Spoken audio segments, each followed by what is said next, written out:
including Direk na naka-experience na ba kayo mag-cheat or ma-cheat ng partner nyo?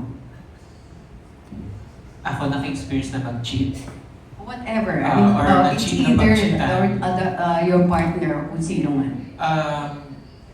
Ako, based on my experience kasi, wala naman akong na-experience sa relationships ko na gano'n eh. Pero, yung mga friends ko, kasi ako parang ilang palabon. Konti lang kasi yung naging karelasyon ko. And right now, yun, wala naman akong cheating incident with my girlfriend. And my girlfriend, hindi rin naman nag-cheat sa akin. So, actually, yun kasi yung ultimatum ng girlfriend ko din sa akin. Walang patawad, walang second chance pag cheating. That's why ako, since mahal ko siya, hindi ako mag-cheat. Ganong, para malinaw ka agad. Walang, may iba kasi na parang may kondisyon yung pag-cheat na parang, lalo na yung ibang nag-fish pa minsan na pag nag-cheat ba ako, patatawarin mo, may mga ganun eh. So, sa akin, pag sinabi ng, pag kami ng usap about it, wala, parang, hindi ka ganun sa mundo. So, yun, wala naman akong incident. Pero, yun, kami ng girlfriend ko ngayon, ganun yung usapan namin. Thank you, Direk. Ito sigurado may experience. Inisip ko nga po dito eh, kasi 5 years na akong single eh. So babalikan ko yung, simula po kasi pumirma ako ng BMX, hindi po ako nag-girlfriend. Pero, nag-chicks ako syempre. Hindi naman po single, diba? Ako po yung niloko bago po ako nag-cheat. Ako muna yung niloko and then ginawa ko rin kung anong feeling ng Parang niloloko. gumanti ka. Po? Parang gumanti ka. Sa iba. Opo, parang nagkaroon ng rebound. Actually, naawa nga ako dun sa girl kasi naging rebound siya yung yung pinaglabasan ko ng kung ano man yung sitwasyon ko ng paano na niloloko ko ng girlfriend ko. Siya yung napili ko. Ayan. Yan po, kita. Si Ces. Hindi po ako yung nag-cheat, pero ako yung lagi nilaloko. Ako yung lagi nilaloko kasi sobrang mabigay ako pagdating sa love eh. Actually sa care din, kung sa asikaso, ganun din. Yun. Ako yung lagi nilaloko, never ako nag-cheat. Okay. Sa akin naman, actually, to be honest, puro long term kasi yung mga naging ex ko eh. So normally 5 years, ganyan, matagal talaga. So patient person. Pero dun sa question mo, ma'am, na-experience ko rin naman na maloko ako. Na, yun, mapag-cheatan din ako. At the same time, ako din naman, di mo nagmamalinis. Kumaga, nakapag-cheat din naman ako. Kumaga, nakagawa din ako ng mga indecisive decisions na that could hurt someone. Tapos, ayun, pero siguro bottom line, ano lang talaga siya eh. One thing I realized is dapat maging honest na lang talaga. Ganun. Feeling ko, transparency kasi will go on a very long way. So in other words, nagbago ka na. Hindi mo na inulit. Ngayon naman po kasi ma'am single na ako for more than magto 2 years na rin ako single.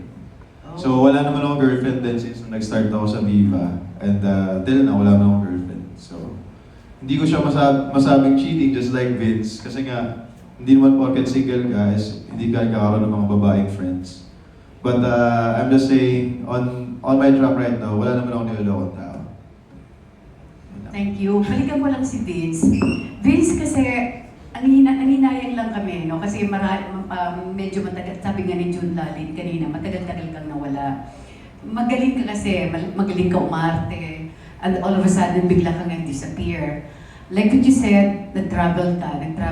Yung travel mo ba related to work or personal? Actually, meron po kaming mga festival. Meron po kasi akong mga ginawa kay Direk Dante na mga since 2017-18 na hindi namin naipasok ng festival. So tinry niyang i-apply sa festival. May mga bumibig up din naman. So kaya po ako nakakapunta dun sa mga festival na yan. Dahil din po dun sa pelikula na ginawa namin.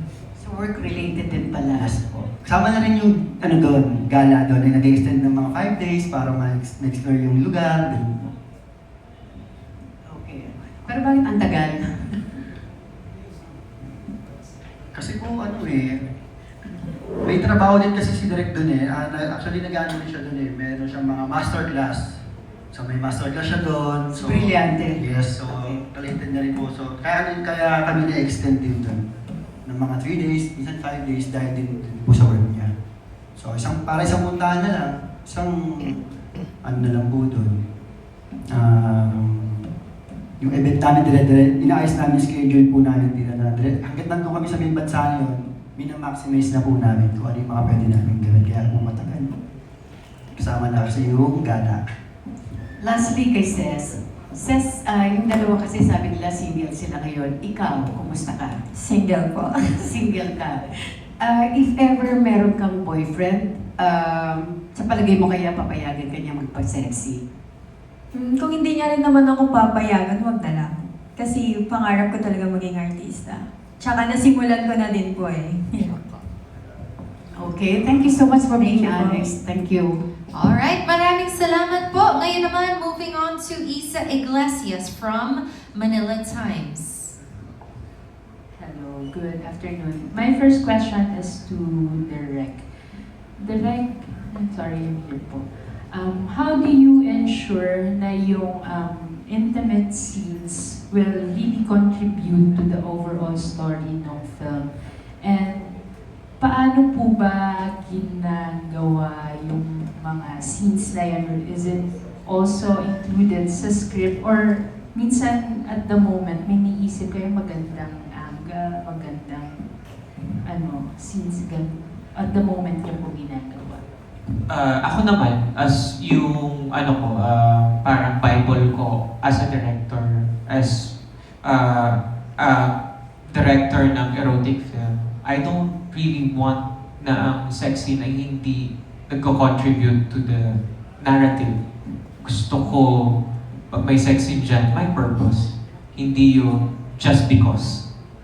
Kailangan natin to, kailangan natin yan. Kaya even nung pag-check ng script, nagbigay ako ng feedback, minake sure ko naman na yung comments ay align sa kung ano yung prinsipyo ko doon sa director na baka itong sexy na to, wag na natin gawin. Actually, may sexy sa akin na hindi ginawa because I just feel like na the story could stand even without that scene. So, ayun po. And ayoko din na, limbawa, yung question niya na kung on the spot may naisip ko, hindi ko siya, for me, it's unfair na gawin na pag may naisip ako papagawa because I believe na these intimate performers or actors need time because insecurity, bukod sa acting, insecurity and vulnerability nila yung binibigay nila. So I think they need preparations for that. And for me, kung bigla ko lang siyang naisip and I just want to include it sa eksena, ayoko siyang ipilit because kailangan ng preparation for that and need nila mentally, physically, maging prepared for that. Would you say mas priority pa rin po talaga ang storyline Yes, sa lahat yes. ng